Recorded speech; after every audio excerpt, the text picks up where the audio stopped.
What's going on, everybody? It's time for another Patreon review for Royce Bunn. He requested Cemetery Man. This was a first-time watch for me. It's on YouTube right now. Maybe I'll leave a link below, but you can just go on YouTube and type in Cemetery Man, full movie. It's right there, and that's the only way I could watch it because it's not streaming anywhere.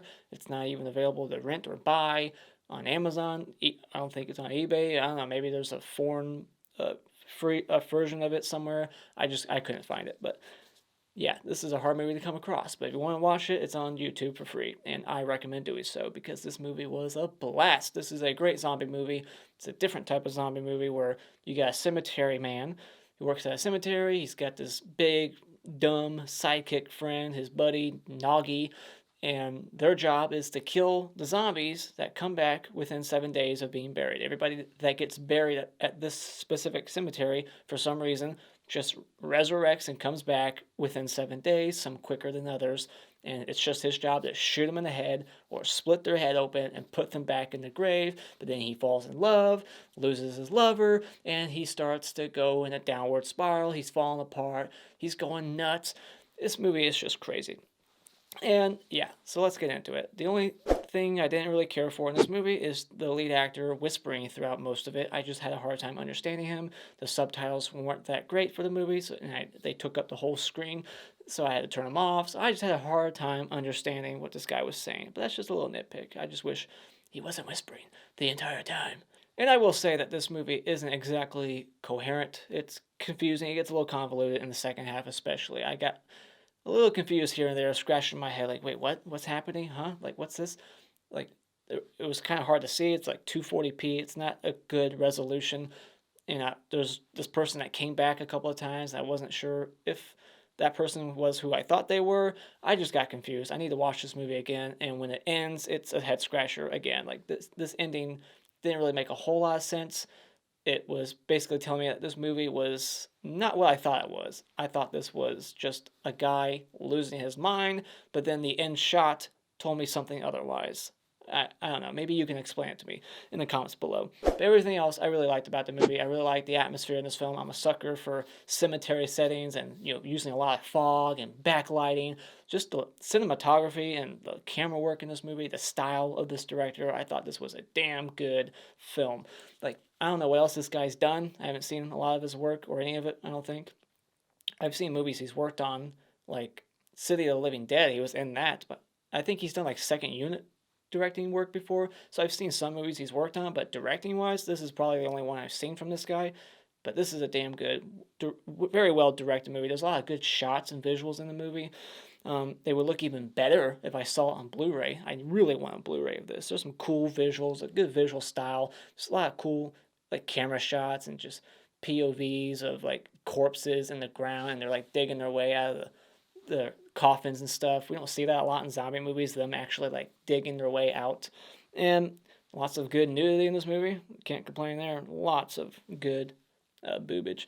And there's some good gory bits. There's a lot of heads getting like shot off, and like the bullets like make their heads like blow off like halfway off. Like, this gun of his is like a freaking cannon. There's a lot of zombie heads getting blown off and lots of good gore like that. The humor in this movie really landed. I thought this was hilarious. There's a lot of good humor in this movie. It doesn't really go over the top. It's not slapsticky. It's not cringy to me at all. It was the right amount of humor, and I just really dug it. And there's a couple of unique zombies in the movie too. Like, there's a motorcycle zombie. The way that guy looked was pretty cool, and the one who looked like she got raped from a tree. She's just got like tree leaves and like vines all over her. She just looked pretty gnarly. I really liked the concept. I thought it was different. I've never seen anything like it, so I really dug that. I really like the main character's friend, Nagi, and I like their back and forth. Like, he just mumbles and just only can say like one thing, like nah, and he understands what he's saying. Kind of reminded me of that guy in Hot Fuzz who could only say one word and everybody understood what he was saying. Something like that. I just like the chemistry between them. I like the reactions from people in this movie too. They're just unrealistic. No one reacts the way you would in real life. So that was just pretty funny too. And yeah, I don't want to go on for too long because I got a lot I want to talk about in my spoiler section. So, final thoughts. This is a kick-ass love story slash zombie movie. that is definitely worth seeking out. It's even Martin Scorsese's favorite zombie movie of the 90s, or Italian flick.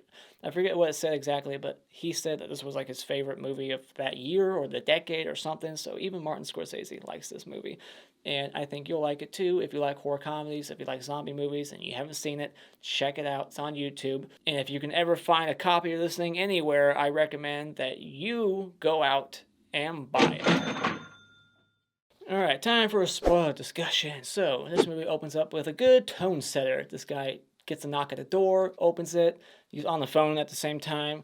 There's a zombie on the other end. He just blasts his head off and then walks back onto the phone like nothing happened. So I was like, cool, tone setter, and now I know what I'm in for. And the zombies in this movie are called returners. I like that we give them a different name. We meet his big dumb sidekick friend, Noggy, and the love interest, who has a big pair of lips on her. She looks like freaking Donald Duck. And we find out that she likes to bang old farts and she loves the sight of death. She's a weird, quirky girl. And so they're banging on top of her dead husband's grave, and he comes back to life. Like, we actually get to see him like in his grave, like digging his way out. And then he bites her, and you think at first that she died from the bites, but then we find out that no, she died from a heart attack. But then later on we find out that maybe no, she was never dead, and that when he shot her in the face, that's what killed her, and that's what makes him feel so guilty. And then he starts hallucinating and seeing her face on other people's faces, other girls he meets. I don't know. What killed her? Was it the bullet or the bite or the heart attack? I don't know. We get this like dinner scene outside this restaurant, and with the mayor's daughter, and the mayor's daughter refers to Noggy at first as it, and she's like, "Can we buy it?" And what's this? Referring to Noggy, and then she calls him him, so she's going back and forth with the pronouns, like calling him him and then calling him it. It's like, which one is it? I don't know. She was very inconsistent. She kept going back and forth, but what a bitch to talk like that in front of him. And then he loves her anyways, and he pukes all over her face and instantly gets picked up by her biker boyfriend. And this reminded me of Stan Marsh in South Park. Whenever he's in love with a girl, he throws up on her. And that's exactly what Noggy does here. But yeah, she gets picked up by her biker boyfriend right after she got thrown up on, and she's not even really all that upset about it. She just quickly like drops it when she sees her boyfriend and just hops on the bike, and they just run off together. They get hit by a bus and they go underneath the bus. We see like their heads splat underneath the weight of the tire, just getting crushed. Awesome. And then the bus like crashes down a hill. We see like a horse's reaction to it. We see the funeral procession, and she's like in a glass coffin and her head's all back together. Bullshit. Her head was splat. It was like gone. So call bullshit on that. And then the other guy is being buried with his bike. And we'll talk about that scene later on when the bike comes back. And so, and then this guy has a 30-round revolver, or maybe more than that. This reminded me of the gun in Lucio Fulci's The Beyond. Like, it just keeps firing. It's a 6-round gun, and he just fires like 30 shots and never runs out. Like, we never see him reload once. It's ridiculous. And then, there's this moment where it just made me laugh because of how fast he said it. He's like, "Get the fuck over here quick!" He says, "Get the fuck over here quick," but the way he said it, it was like barely like coherent. You couldn't really hear what he said, but the caption said, "Get the fuck over here quick," but he just said it so quickly, it made me laugh. And then this zombie comes out of the ground with his dirt bike, like just explodes out of the ground. It's just ridiculous. I laughed out loud at that. And so another thing, this girlfriend of his, one of his girlfriends, is just wanting him so badly, she is letting him eat her alive. And when the guy tries to stop this, she's like, "Don't. He's only eating me. I can be eaten by whoever I want." It's like, what? And then he goes to shoot the zombie, and the bullet goes through his head and then into her head, so it's like collateral damage, accidentally killed her as well. And then Nagi, he digs up the one girl whose head got squished, but now it's like all back together. He digs up her, takes out her head, puts it on the ground, tries to kiss her, but even though she's just a severed head, she somehow was able to like back away from him. Like, even a severed head is trying to reject his kiss. That was pretty funny too. And so then the main lead here, Francesco, he gets bit by his lover who comes back, and she looks like a tree monster or some shit. She's got like leaves and like all kinds of stuff all over her, and she looks pretty cool. She gets killed right after that by Nagi, head split open, and so then he starts seeing the Grim Reaper talk to him, like these ashes form together, they make a Grim Reaper, and he's telling the main guy here like go out and kill real people, and this to me I think was just like him going nuts because at this point he killed the woman he loved, he's never loved anyone else, and so now he's just losing it, and he wants to go kill real people because I guess he's just sick of killing dead people. I don't know. And so yeah, and then after this, like he goes on a murdering spree, just looking at a phone book, and he's trying to find out where all these punks are that have been spreading rumors about him, I guess. And he's shooting them all up, but then later on he's like, no, that was a dream that never happened. So this guy is just got some issues going on. He's mentally disturbed for sure.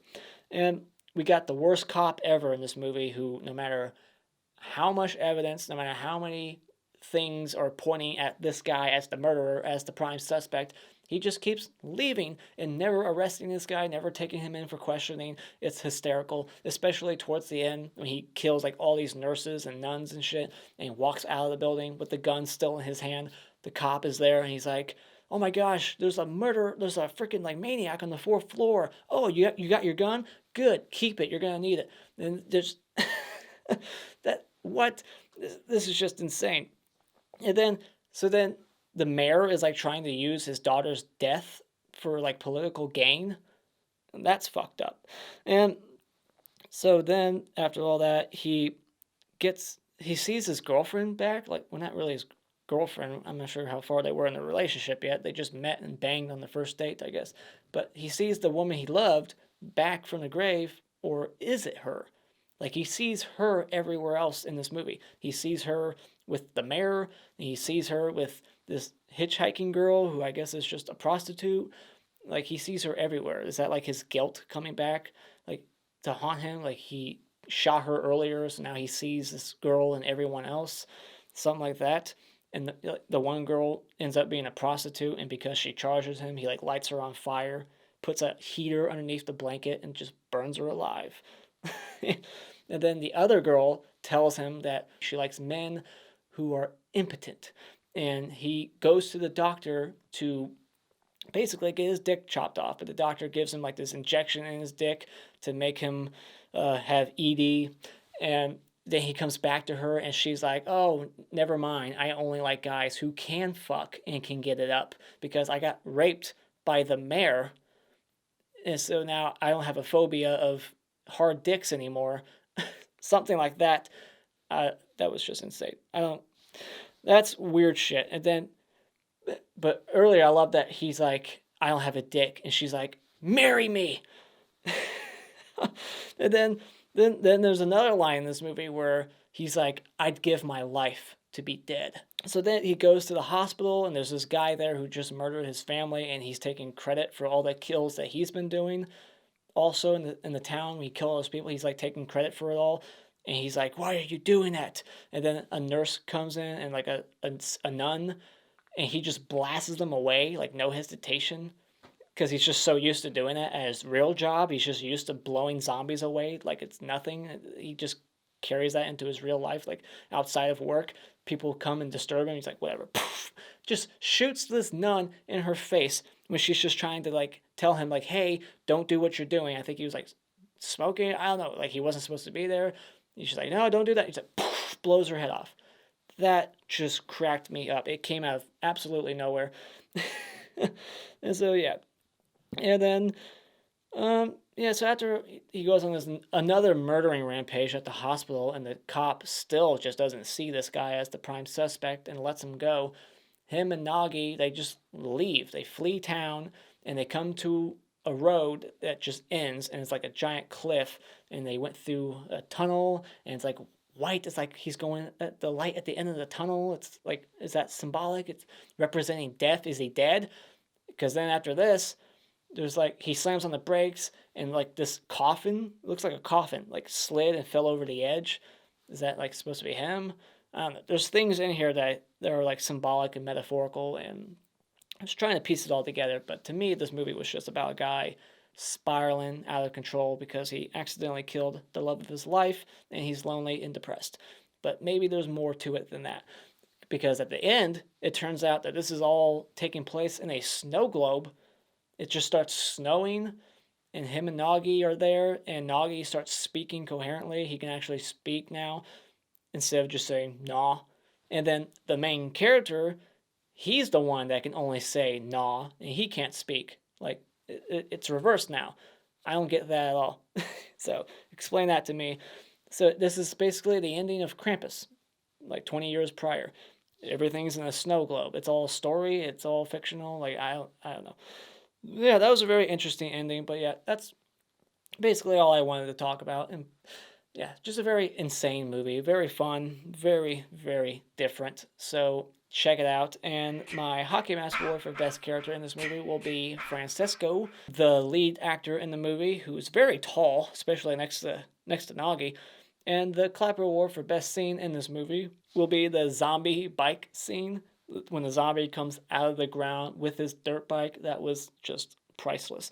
And the Funny Bone Award for funniest moment in this movie, the one that cracked me up, was when he shot the nun for simply asking him to like leave. He just blasts her in her face. That's my thoughts on the movie. What did you think about Cemetery Man? Is it your favorite zombie movie? It's definitely in my top 10 now. And so yeah, let me know in the comments below your thoughts on this film. And as always, if you like what you've seen here, you can hit this like button and become a subscriber today just by clicking on my cartoon face in about 5 seconds. And until next time, auf Wiedersehen.